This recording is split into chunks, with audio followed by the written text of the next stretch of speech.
This is a production of PBS Charlotte. This week on Unspun, who is spinning who? In the White House press room, it's a war of words between the president and the reporters who cover him. But is it information or manipulation when both sides know that you can't win if you don't spin? We'll talk with former White House Press Secretary Sean Spicer about what's going on behind the scenes, how decisions are made, and how the game is played. Plus, I'll count down the top 5 ways both the media and political press secretaries spin the message. In today's America, welcome to the spin game. Believe me, I know, I'm Pat McCrory. When I was governor and mayor, I played the spin game. I was played by the spin game. But aren't we all done being spun? Let's take the spin out of the world we're in, here on Unspun. Good evening, I'm Pat McCrory and welcome to Unspun, the show that tells you what politicians are thinking but not saying. In football, the ultimate game is the Super Bowl. In basketball, it's the Final Four. In baseball, it's the World Series. Once a year, the best against the best, winner take all. But in politics, the ultimate spin game is played every day in the White House press room. The president was begging the question that I think a lot of journalists in this room should be asking. President Biden is the oldest president in U.S. history. Why does White House staff treat him like a baby? No one treats the President of the United States, the Commander-in-Chief, like a baby. I would refer you to the Department of Justice, I would refer you to the State Department, and I would refer you to the Pentagon. Again, I have now been asked and answered the same question using different language multiple times. If anybody has another question, there's a lot of different things going on in the world. President Biden and Vice President Harris had a private lunch. How awkward was that? I don't even understand. Why would it be awkward? I would refer you to the FBI, the Secret Service. I'd refer you to the VA. I would refer you to agencies that handle flight paths. I would refer you to the Chinese. I've now been asked and answered this question 3 times by the both of you, and I've given you my answer. The president feels the same today as he did yesterday. Okay, Philip. And on my follow-up on what you had just said. Go ahead, Philip. Caitlin, I'm not taking your follow-up. I have a follow-up on something you just said, though, Caroline. That's Caitlin, regarding I'm not Jeffrey taking Goldsberg. your follow-up. Philip, go ahead. I've called on you. Wow. Wow. Yeah, that's just a sample of what it's like, not just in the Trump White House, but also the Biden White House before that and the Obama White House before that. It's the same no matter who's in office. Reporters on the White House beat turn up the heat with their questions. For them, it's a game of gotcha. But the press secretary plays a different game. Call it scold and withhold, or maybe accuse and refuse. Instead of looking for answers, it feels like everyone's just looking for a fight and a soundbite. But who's looking out for us? No wonder the polls show that the public either doesn't trust the press or doesn't trust the politicians, or both. And once you lose trust, well, good luck getting it back, because from where we sit, this daily World Series, Final Four, Super Bowl of spin feels more like a game that nobody wins. So what it's like up there, what is it like up there on the podium, speaking for the president, taking the heat, defending his decision? Sean Spicer's been there. He was President Trump's original press secretary back in 2017. Later, he wrote a best-selling book about the Trump White House and those daily battles with the White House press corps. Today, he's the host of Sean Spicer Show, a popular podcast about all things political. Sean, it's great to have you here on Unspun. Good to see you, Governor. Sean, first of all, I'm always curious about this in all press secretaries. How do you prepare for a press briefing, and do you anticipate certain questions, and do you try to avoid other topics? Yeah, there's two different questions there. One is, how do you prepare for a press conference, and how do you prepare for a press conference about Donald Trump? So I'll answer the latter because I think that's probably where you're going more.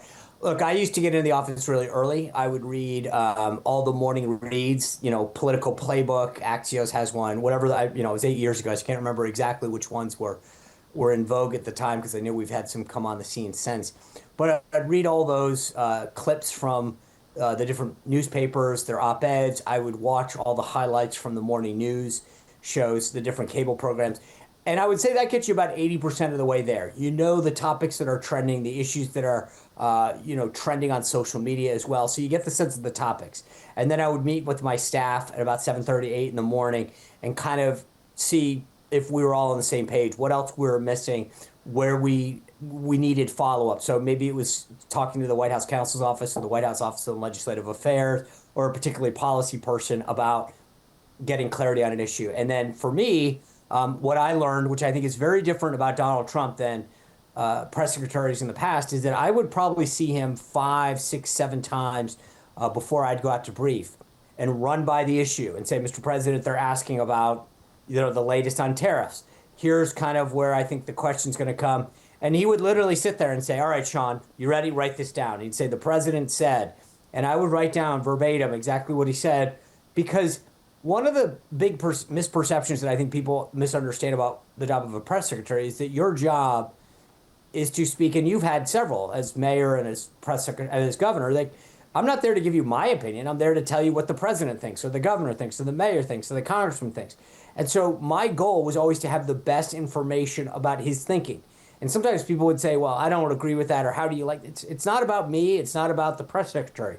It's about the principal. What do they think about the person, the policy, the announcement that's being made, whatever it is, because you're speaking in lieu of them. And that's where, so it was a constant update, getting briefed by folks, going in to see him, reviewing fact sheets and announcements, making sure that I had the latest information at all times. Now, did you read your notes while doing it, or did you try to memorize it? Because I remember during the Biden White House, the 2 major press secretaries that he had, they would turn to a big book and basically read the response to stay within their narrow parameters. I'm sure they couldn't expand. Were you tempted sometimes to expand, or did you have to tell yourself, shut up, I've given my answer? There were a couple of times where I stepped in it because I did go too far, because I thought there were issues that I knew and that I had spoken to folks, and I should have kept it tighter. And as I said, there were plenty of times when the president would say, all right, write this down. If this question comes up, here's exactly what I want you to say. I watched Caroline. I was over attending one of her briefings, and she said, okay, I just spoke to the president. Here's what he said. So depending on the issue, if he had a direct quote that he wanted relayed, I would write it down. And sometimes it was a piece of paper. I did have several notes that I went out with. It was not Jen Psaki or Corinne Jean-Pierre's binder. But I also think that goes back to what I was saying. I used to tell reporters all the time, you should ask either one of them when the last time they spoke to Biden was. Part of the reason they think they had that binder is because they didn't have the access to Biden to understand the issue. They had to have notes that the staff prepared about issues. So, President Trump was very clear, and he still is today, about what he thinks on any particular issue. So what about for me, he'd say, this is exactly what I want you to say. It made my job a heck of a lot easier. Or sometimes he'd tweet it, and I'd read the tweet out and say, well, as he tweeted this morning, 1, 2, 3, 4. But it depended on the issue, to be honest with you. And as we grew, and for us, it was a growing pain. Understand, there's a big difference speaking on a campaign than there is for the White House when you're speaking for the President of the United States, the leader of the free world, on matters of policy that impact a lot more people than, when you're on a campaign and you're talking about, how much are you spending or where's your next stop? That's a little different. Sean, what about the controversy right now at the White House about selecting which reporters to ask the questions? When you went into the briefings, did you know what reporters you were going to ignore and what reporters you were going to select versus today's White House, which maybe is a little different? Tell me the controversy between reporters and the press secretary.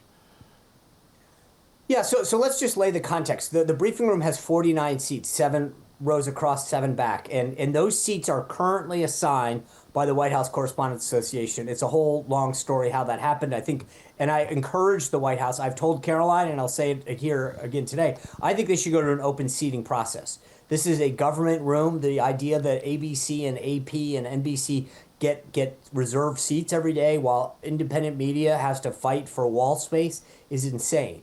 So the way it works is, and so each of these outlets rotates reporters. So CNN, NBC, Washington Post, they might have 5 people covering the White House. So you don't necessarily even know which one of them is going to show on any given day. So, you always can choose who you call on. Now, here's a quick background story. When I took the job, the White House Correspondents Association met with me and said, you're supposed to start every briefing by calling on the Associated Press and then going down the front row. That's the wire services, AP, Reuters, the Washington Post, the New York Times, ABC, NBC. I said, I'm sorry, it's not your briefing. You don't tell me who I can call on. That's insane. So I started calling on the back of the room moving forward. I called on the New York Post. I called on Univision. I called on regional press from all over the country. I brought in outlets from Skype from around the country. But they shouldn't have a monopoly on what you read, see, and hear. And I think Caroline's done a good job of making reforms. So in the remaining 2 minutes. The Constitution, Governor, gives the freedom of press. It doesn't mean that they get the first in every question. Well, in fact, there's a Supreme... And I think that's the big difference. There's a sense of entitlement to many of these reporters. There's a Supreme Court right now. They're talking about the AP reporter being removed or not being part of the group. What's your immediate opinion on that in the remaining minute here, on how you deal with the AP and it actually being taken to the Supreme Court? Yeah, so I think that's great. I talked to the president briefly about this yesterday. I think, look, the AP has a press pass. They can cover the White House. That's protected speech. By the way, when Biden was press secretary, they took away 440 press passes from individual journalists, and the White House Correspondents Association said absolutely zero, nada, nothing. What the difference is here is that the president has a right, in my opinion, who gets to come into his office. And the AP can cover the White House. They have a press pass. They can go to the briefings. They can ask questions. They have the same access. But they don't get to decide that when they get to go to the Oval Office. That's just not, or fly in Air Force One. And so I think the president is well within his right to decide who gets to go on the plane, who gets to travel with him, who comes into his private office. The AP has every right to be there. They have a press pass, which is more than the Biden White House gave a lot of media outlets. So I think that they're making a false argument. I think the president is well within his rights to decide who goes into his private residence, his office. And so I'm excited that that they are standing up for what is right, expanding access. They're making the pool bigger. They're bringing in more voices. The AP wants to control what you read, see, and hear every day to a very liberal bent, and I disagree with that, and I'm glad that the White House is standing up. All right, Sean, behind the scenes, I've got to ask one final question. What was the toughest feedback you got from the president after a press conference, behind the scenes that we didn't hear, that you got the minute you walked off the podium? Well, I'll flip that question. There were plenty. One of my first briefings, he walked back and he gave me a bear hug. So I'll answer the question now backwards. There were a couple times where he said, "What were you thinking when you answered that question?" And here's the thing about Donald Trump, Governor. You always know where you stand. I have been praised by him like no one else has. The guy he gave me a bear hug once. And he has ripped me a new one, the likes of which I've never had before in my life. But you always know where you stand with that guy. And if you've done a good job, he lets you know you've done a good job. If you screwed up, he's not going to sugarcoat it. He's going to tell you exactly how you messed up. But you know what? I actually kind of appreciate it, because when you're doing a good job, it's heartfelt. And it means something. And I knew when he said it, he meant it. And I also knew when I screwed up that he meant that as well. Sean, it's great to have you on Unspun. It's been an honor. Thank you very much. Thanks, Governor. Always great to see you. Next up, PBS Charlotte's Jeff Sonnier takes Unspun on the street, asking, who do you trust, the press or the politicians? Yeah, there's a national survey from Gallup that says only 26% of Americans have a lot of faith or trust in what they see or hear from the White House. But when it comes to TV news, well, the numbers are even lower, only 12%. So what do you think? Do you trust the media? Depends on which media I watch. This is the way I do it. I watch anything that's far right to far left, and I feel like the truth is somewhere there in between. I watch from Fox to CNN, all of them in between, because to me somewhere there, the truth, somewhat of the truth is in the middle.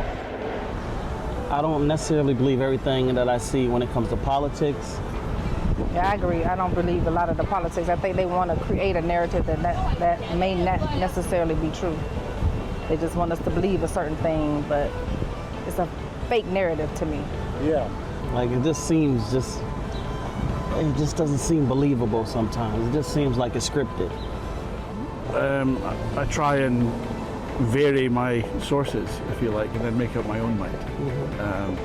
But because it does appear that a lot of the time that there's a bit of a bias, you might say.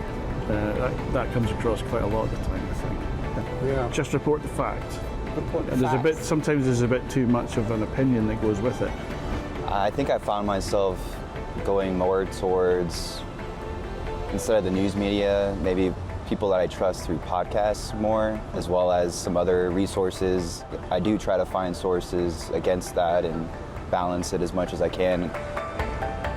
Yeah, asking the public to choose between the press or the politicians they cover, well, it's kind of like asking an NC State fan to pick a winner in the Duke-Carolina game. That's a tough choice that nobody really wants to make. Pat?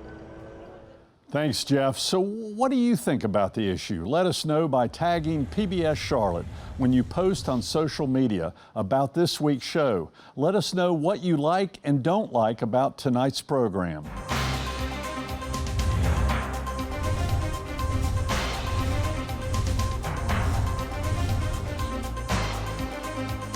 Tonight on our Unspun Countdown, the top 5 ways both the media and political press secretaries turn information into spinformation. Let's start out with number 5. Number 5, location, location, location. You know, sometimes the briefings are at the border or in the White House press room or near the helicopter where the president can't quite hear you. Very interesting where the location makes a difference both for the president, the press secretary, and for the reporters. Number 4, moving stories. You know, the media likes to ask a question about one individual moving story in which an individual is impacted by a presidential decision, and it really puts the president's press secretary on the spot trying to explain how something impacts one person and their family. Number 3, selective statistics. You know, right now with the tariffs, some people are talking about the stock market, some people are talking about unemployment, some people are talking about inflation. You pick the statistics that both spin your story and give you a connection to the voters. Number 2, name calling. You know, if the press secretary doesn't like the question or the president doesn't like the question, the new way to hit back is call the reporter a name, and it puts the reporter on the defensive, back on their heels. But sometimes the name calling actually backfires toward the press secretary or to the president. And number 1, use pictures and videos, but this can also backfire. Do you remember the press conference in El Salvador with the Homeland Security Director?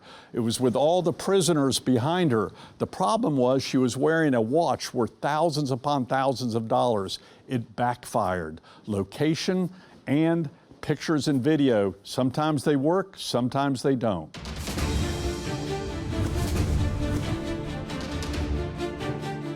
PBS Charlotte's Jeff Sonnier joins me now for Unspun, One-on-One.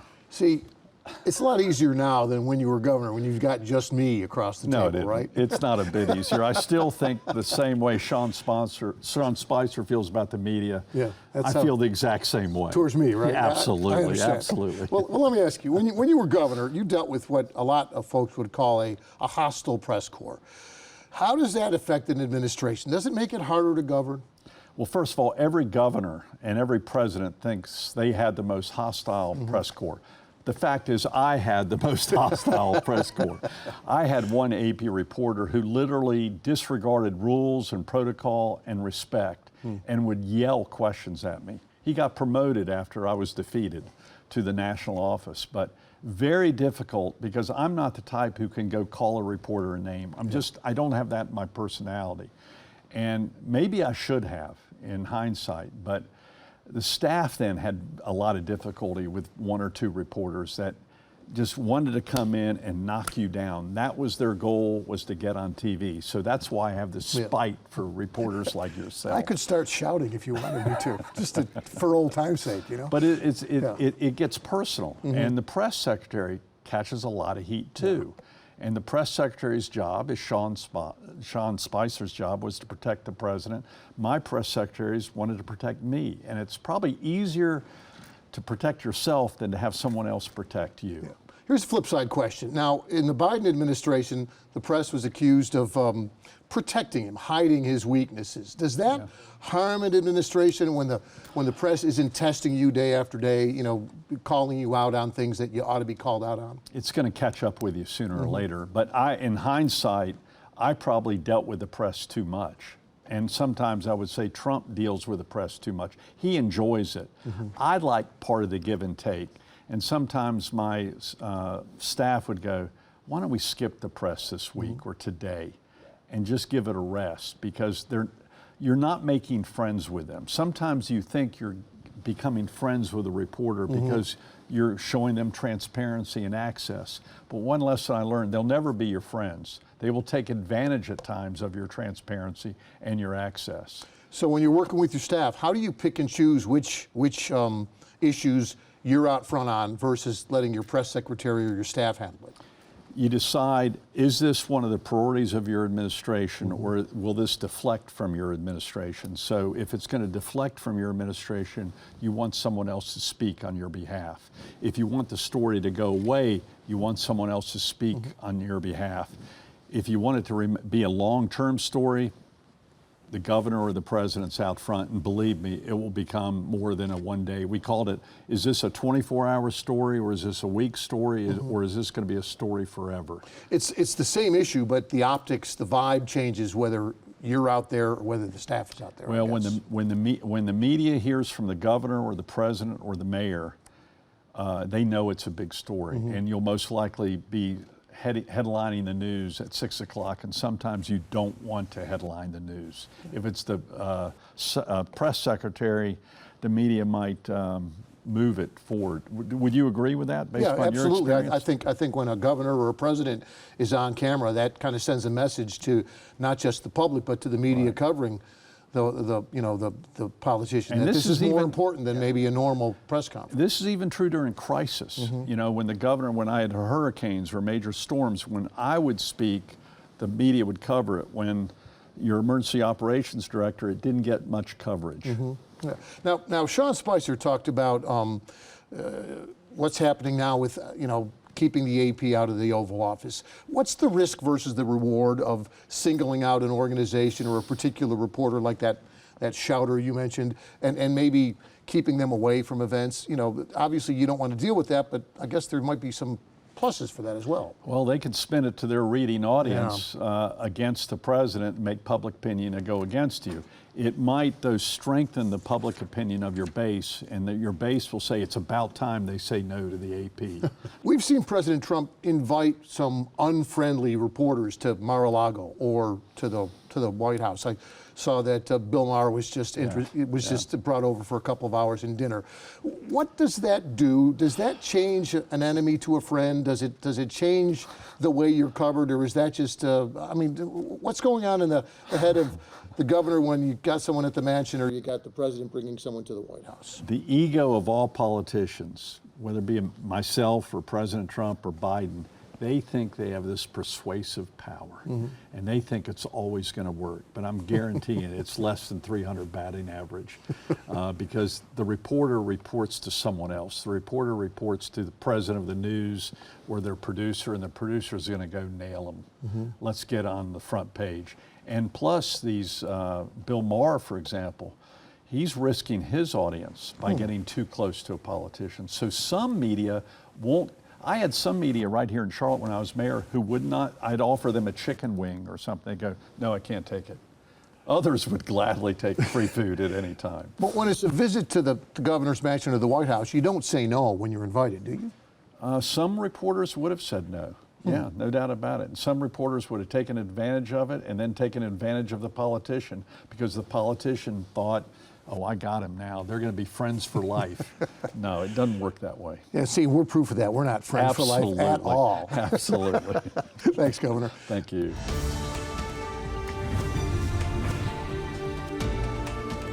Well, we all know how spin helps win elections. We see it in campaign commercials, stump speeches, and candidate debates, right up until the final votes are counted.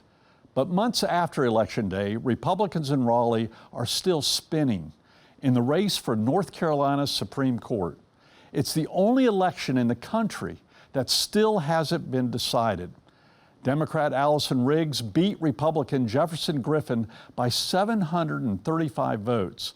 But Griffin is suing to have thousands of ballots, mostly from military families stationed overseas, tossed out.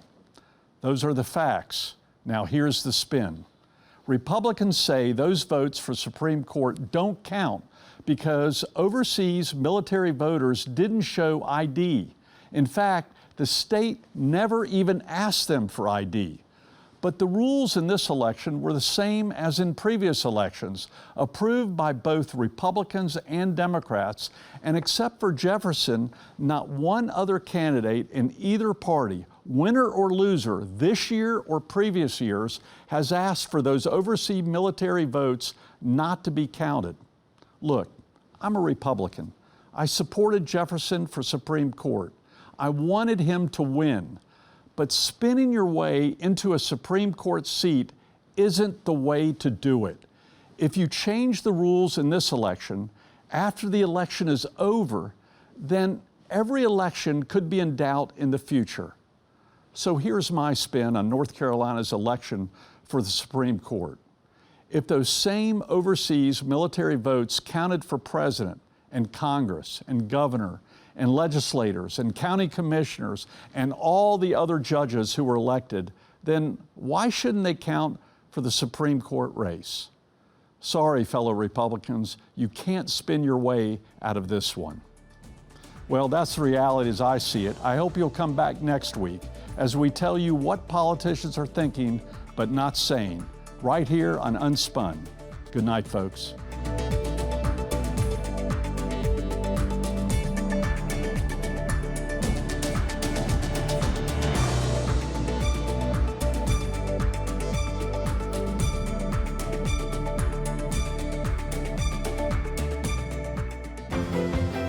A production of PBS Charlotte.